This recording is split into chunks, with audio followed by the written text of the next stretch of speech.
أمري واحلل عقدة من لساني يفقه قولي رب زدنا علما وارزقنا فهما لا حول ولا قوة إلا بالله العلي العظيم أما بعد إخوانا المسلمين رحمكم الله.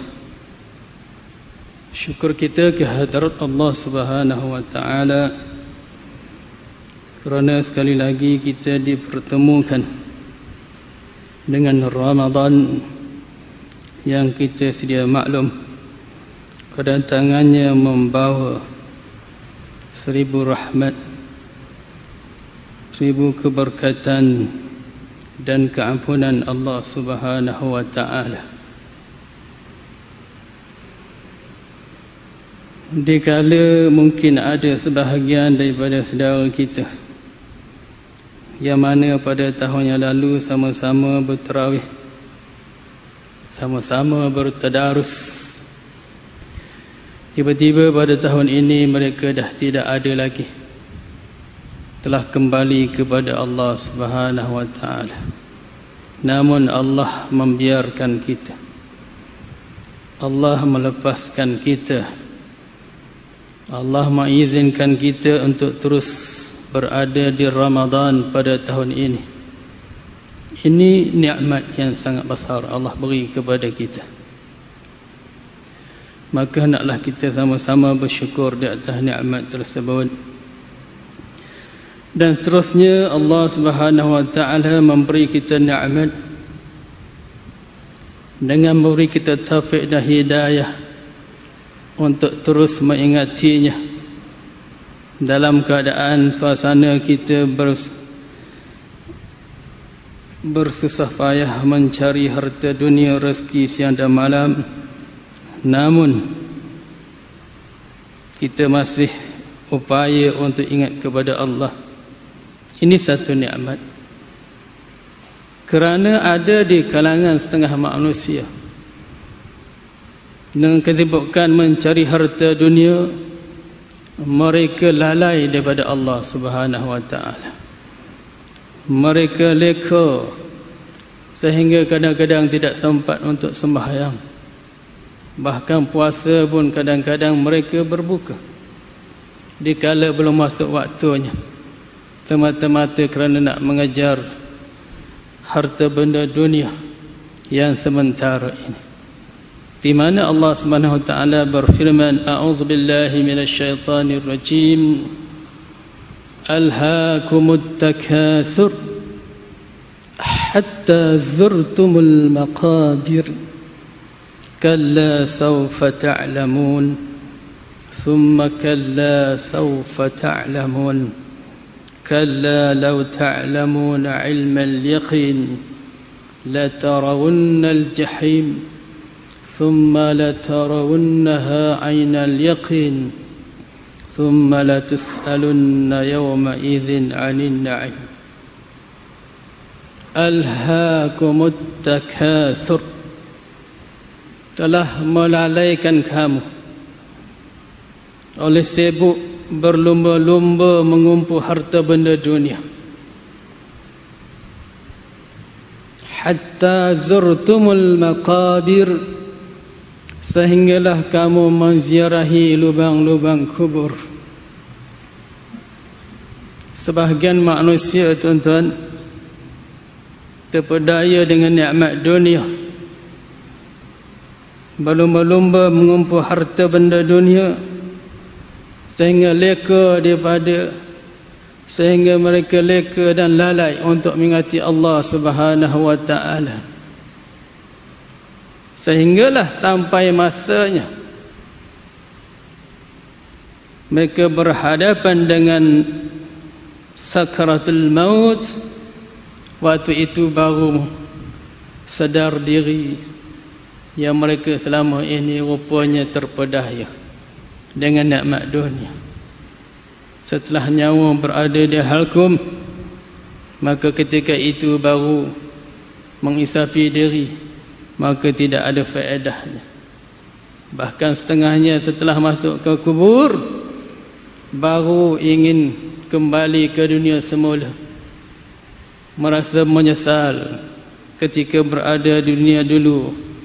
Mereka leka dengan nikmat dunia sehingga tidak sempat mengumpul bekalan-bekalan untuk dibawa ke akhirat. Di mana firman Allah Subhanahu wa taala di dalam surah Sajadah, a'udzu billahi minasy syaithanir rajim. Walau tara izal mujrimuna nakisu ru'usihim 'inda rabbihim rabbana absarna wa sami'na farji'na na'mal salihan inna muqinun. Walau tara, dan ketika kamu perhati, dan kalau kamu perhatikan, idzil mujrim, ketika orang-orang yang berdosa mereka kembali dalam keadaan su'ul khatimah karena tiada bekal yang dibawa lantaran lekanya dengan kenikmatan dunia, sehingga sampai ke lubang kubur, dah masuk ke dalam kubur, baru merayu kepada Allah. Kalau kamu lihat ketika itu orang-orang yang berdosa ini merayu-rayu di hadapan Allah sambil berkata, Rabbana, hai Tuhan kami, absarna, kami dah lihat, dah nampak tuan-tuan dalam kubur, azab-azab kubur menanti. Ular-ular sujang al-aqra yang punya 70 kepala dah menanti. Dan nampak bahang-bahang api neraka, dibuka lubang-lubang neraka dalam kuburnya. Maka waktu itu mereka dah lihat sendiri. Wa sami'na, dan kami dah dengar. Dah masuk kubur, dah dengar dah jeritan-jeritan orang-orang yang diazab dalam kubur. Dah dengar dah maraknya api neraka yang sedang membakar. Maka waktu itu barulah datang penyesalan diri, merayu di hadapan Allah, wa sami'na, kami dah dengar, farji'na, tolong hantar kami kembali ke muka bumi ya Allah, na'mal salihah, kami nak beramal salih. Inna muqinun, kerana pada hari ini kami dah benar-benar yakin, dah lihat azab-azab, dah dengar azab-azab, baru yakin, baru mohon kepada Allah untuk kembali ke dunia untuk beramal salih. Sedangkan bila seseorang itu dah berada di dalam alam barzakh, takkan mungkin lagi kembali ke dunia. Kalau kembali pun tuan-tuan, ada orang nak terima? Andai kata petang tu dia kebumikan, malam tu kalau balik ketuk pintu, ada orang nak terima ke tidak?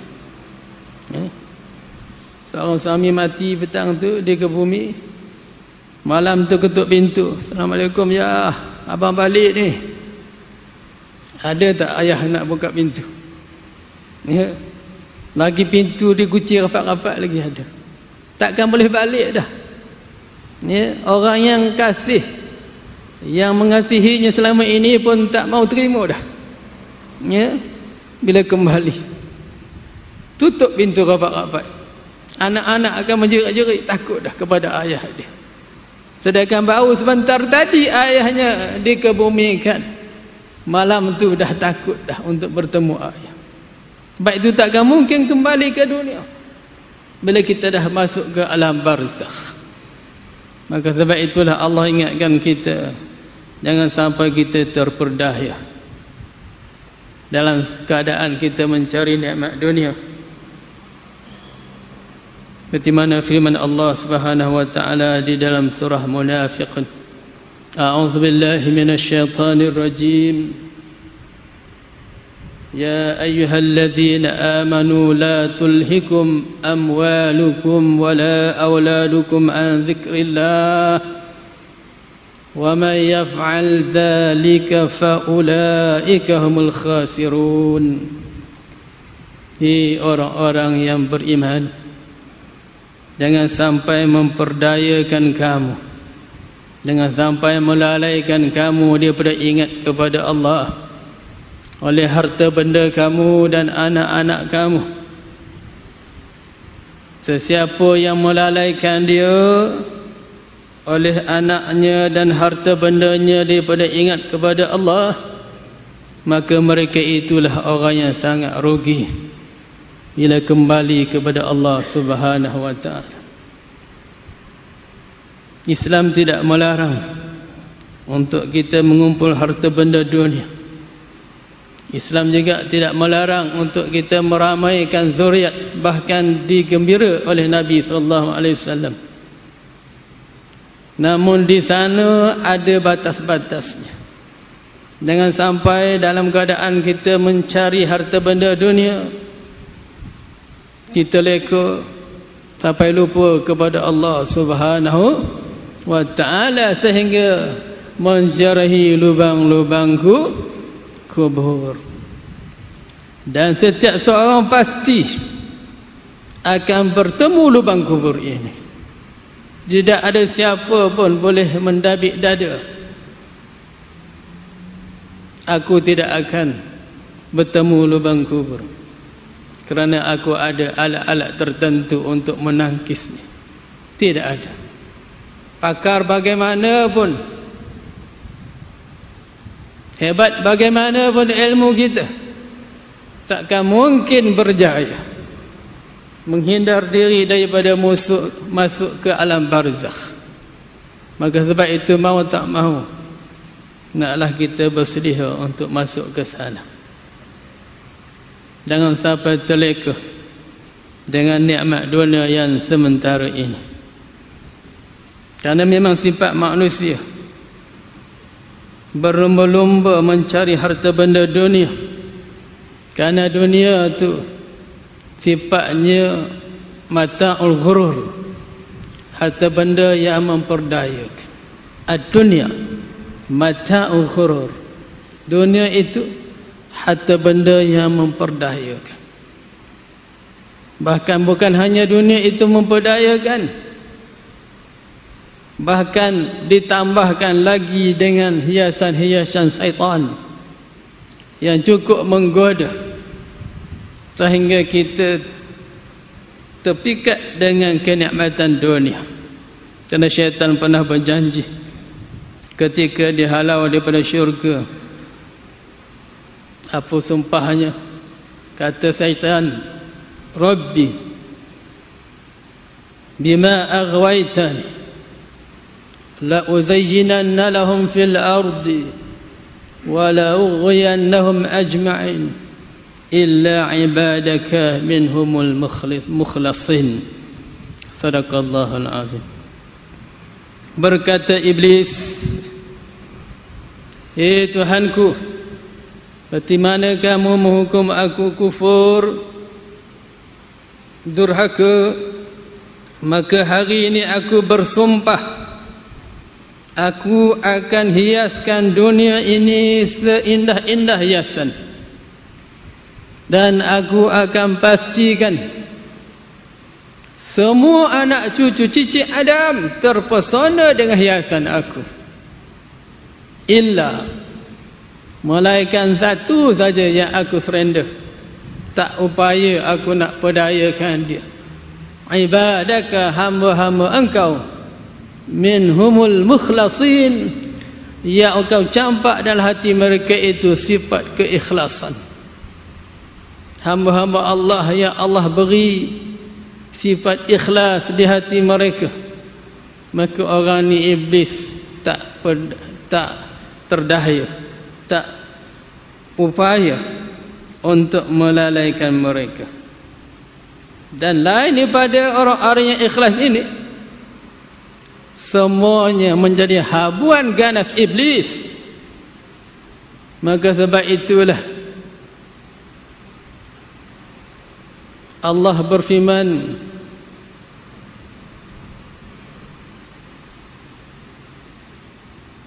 wa qalilun min ibadiyas syakur. Sangat sedikit daripada hamba-hamba aku orang-orang yang bersyukur.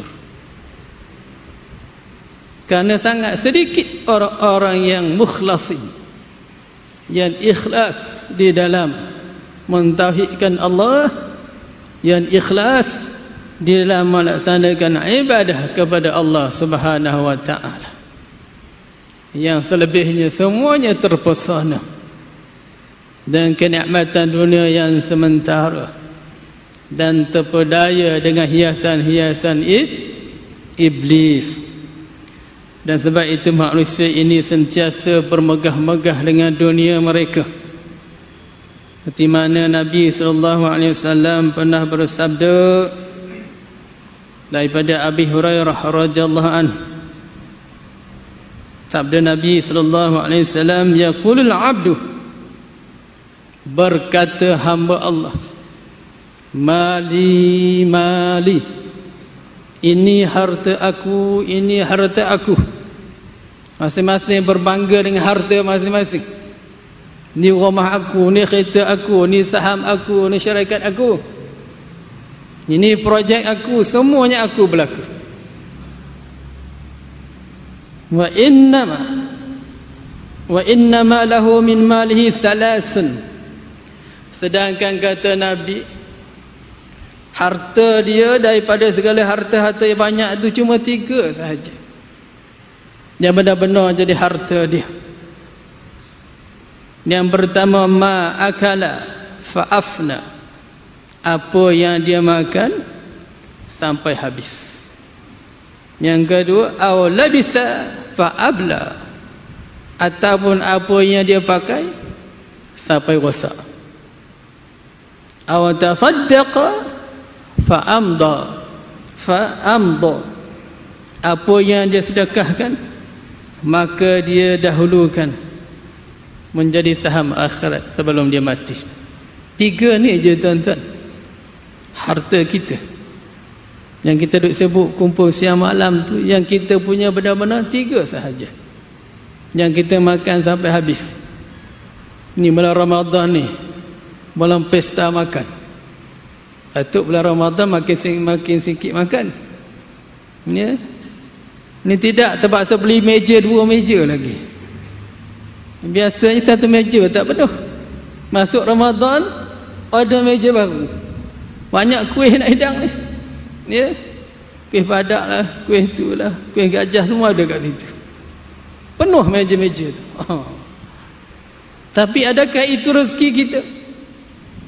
Belum lagi kata Nabi, walaupun kamu dah hidang di atas meja itu, bukan kamu punya. Yang kamu punya, yang kamu makan sampai habis. Yang kita ambil buah dalam pinggan kita itu pun belum kita punya lagi. Dah cedok, letak di hadapan. Adakah itu kita punya? Belum tentu kita punya. Sebab kadang-kadang bila kita suap, dah suap itu pun belum tentu kita punya. Sebab kadang-kadang masa kita suap, kita akan tersedak, terpelantung keluar balik. Rupanya bukan kita punya, ya.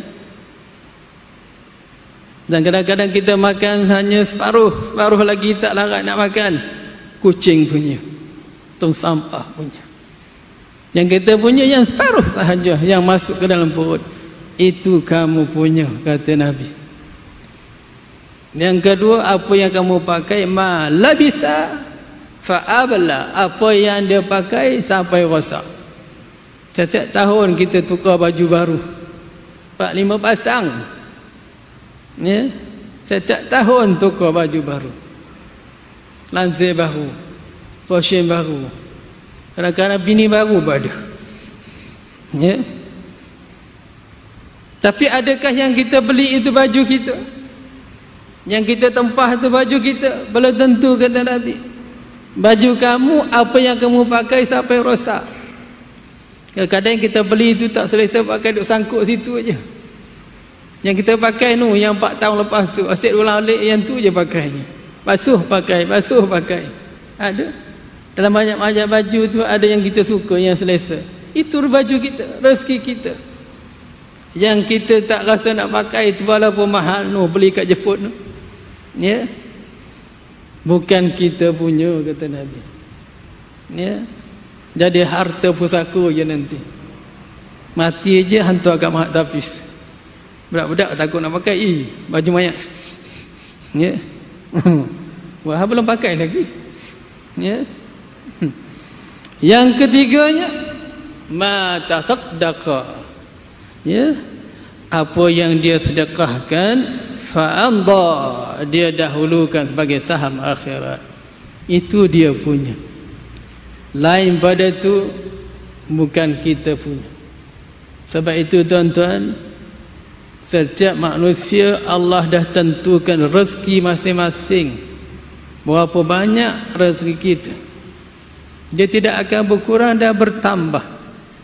Bila habis rezeki itu, matilah kita.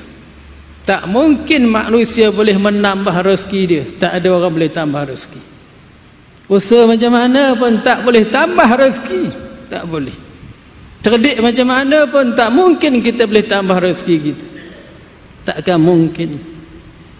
Yang manusia mampu hanya menambah harta dan kekayaan.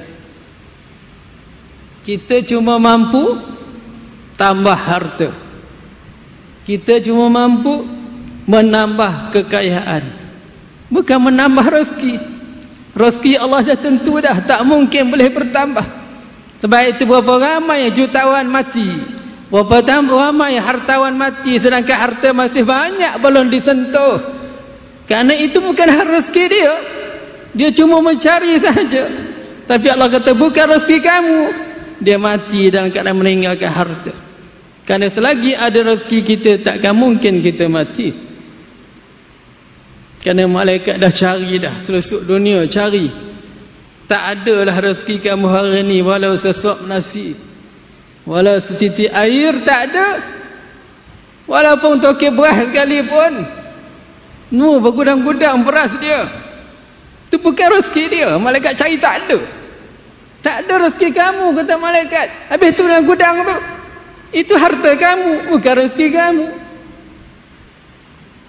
Maka disentap nyawa waktu itu, tinggal beras bergudang-gudang. Maka bijakkah manusia, tuan-tuan, penat lelah mengumpul-ngumpul, rupanya bukan dia punya. Sampai leka kepada Allah Ta'ala. Ya? Maka orang yang cerdik, tuan-tuan, kita cari-cari itu, kita sedekahkan, kita salurkan masuk ke saham akhirat. Sebanyak mana cari pun, itu kita punya. Selagi belum sedekah, belum tentu kita punya. Tapi kalau kita cari sebanyak mana pun kita salur, itu kita punya. Maka jadilah orang yang cerdik. Sebab itu Allah berfirman dalam ayat, dalam surah Munafikun tadi, sambung dengan ayat yang saya baca tadi. A'udzubillahi minasyaitanir rajim.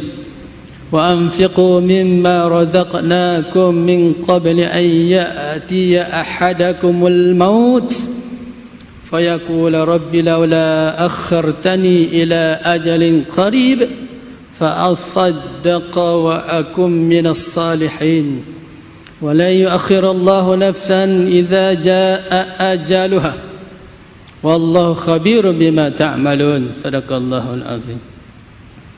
Wa anfiqu mimma razaqnakum, infakkanlah, sedekahkanlah rezeki yang aku beri kepada kamu, min qabli an ya'tiya ahadakumul maut, sebelum maut datang kepada kamu. Ini perintah Allah. Sedekahlah yang kita ada itu sebagai perintah sunat.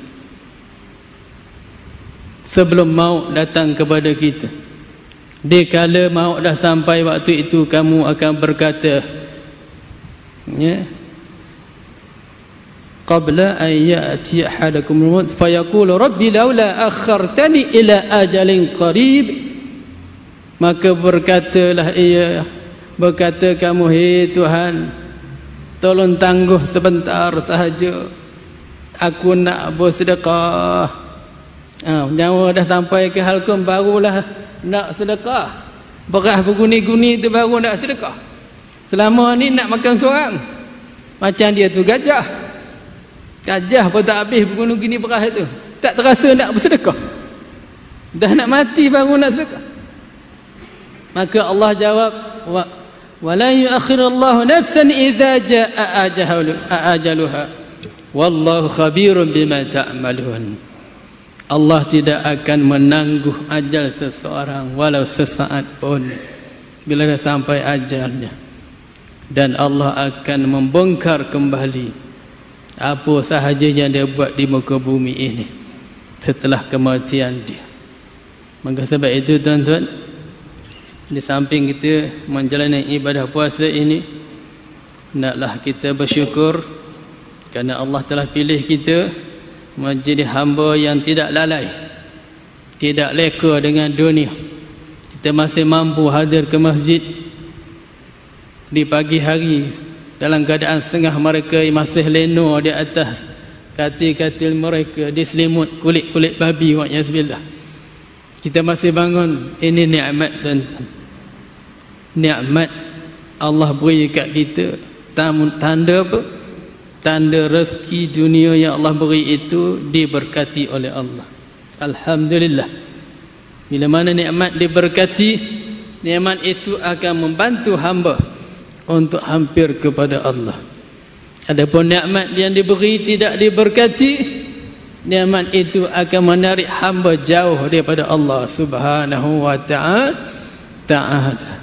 Jadi kita bersyukur kedatangan Ramadan ini, ya, menambahkan lagi rasa kehambaan kita kepada Allah, menambahkan lagi kekuatan kepada kita untuk menambahkan lagi amal ibadah kita. Moga-moga tuan-tuan, Ramadan kali ini akan bertambah lagi, ya, sifat ketakwaan kita kepada Allah Subhanahu wa ta'ala. Dan puasa kita kali ini benar-benar menepati puasa khawasul khawas. Tanda puasa khawasul khawas tuan-tuan, berlalunya Ramadan, dia masih istiqamah dengan sifat kehambaan tadi. Kalau dalam Ramadan dia boleh bertadarus, bila pergi Ramadan dia tetap bertadarus. Bila datang Ramadan dia mampu mengerjakan ibadah tarawih sunat, sembahyang sunat. Perginya Ramadan dia masih mampu mendirikan solat sunat, tahajud dan sebagainya. Kalau datang Ramadan dia bersedekah. Perginya Ramadan dia masih mampu mengekali sifat murah hatinya, terus bersedekah. Kerana Ramadan itu bulan training. Bila training kita nak amalkan dalam kehidupan, itu tandanya dia berjaya dalam ibadah di Ramadan. Tapi kalau Ramadan datang dan perginya Ramadan, sifat kehambaan dia pun pergi bersama Ramadan. Ramadan pergi, dia pun pergi. Dah tak nampak muka dah. Habis Ramadan dia pun tutup pintu masjid, ya, tutup akaun dah. Tak ada dah nak sedekah dah, ya, sembahyang sunat pun tak ada dah, ya, isyak boleh lewat je depan TV je, ya. Itu tanda apa? Ramadan dia belum berjaya, tidak berjaya mencapai tahap puasa orang yang khawasul khawas. Maka kalau kita dapat mengekali keadaan begitu dengan puasa-puasa yang lalu, alhamdulillah hari ini kita kekalkan. Tapi kalau Ramadan yang lalu kita dapati belum mampu membentuk jiwa kita untuk mengekali ibadah tersebut, kita pun penting bila Ramadan pergi kita pun pergi. Tahun ni kita berazam untuk mencakup puasa khawasul khawas. Dan tandanya kalau kita berjaya mencapainya, Ramadan pergi, kita tetap berada di dalam masjid ini di kala waktu begini, di hari-hari yang lain. Itu tanda orang yang tidak lalai. mengasihi Allah Subhanahu wa taala walaupun sibuk dalam mencari harta benda dunia. Wallahu Subhanahu wa taala. Dia rasa setakat ini ya, sebagai peringatan untuk kita bersama, khususnya diri saya sendirilah ya, untuk kita ambil iktibar pengajaran di samping kita berada di muka bumi ini, saki-baki umur yang kita ada ni ya, kita carilah nikmat-nikmat bekal-bekalan akhirat ya. Kita gunakan nikmat dunia ini sebagai galah, sebagai jambatan untuk kita mengutip nikmat akhirat. Contohnya kasih oleh Allah SWT. Sebelum saya menutup tazkirah ni, ada sedikit permintaan ya, daripada sahabat saya Ustaz Fauzi di Kota Baru. Anak dia ni salah seorang pelajar di Mahat Tazkiyah ya, cawangan Darul Mustafa di USG ya, yang dipimpin oleh Habib Jamuddin dan Habib Mahdi ya. Dan dia nak lanjutkan pelajaran ke Yaman lepas raya ni ya, memerlukan kos 10,000 buat permulaan. Sedangkan dia tidaklah orang-orang yang berada, kerana dia hanya mengajar surau-surau gitu saja. Ustaz Fauzi ini Kelantan. Jadi siapa yang nak membantu meringankan bebanan dia ni ya, kerana dia banyak tanggungannya, anak-anaknya banyak berjaya, ada ke Jordan, ada ke apa nama tu Morocco ya. Jadi dia belanja banyak. Ini nak hantar anak ke Yaman pula ya, siapa boleh bantu dia, sama-samalah kita bantu ya. Kalau nakkan akaun dia, ada nombor di sini, dia bagi kat saya, boleh dapatkan ya.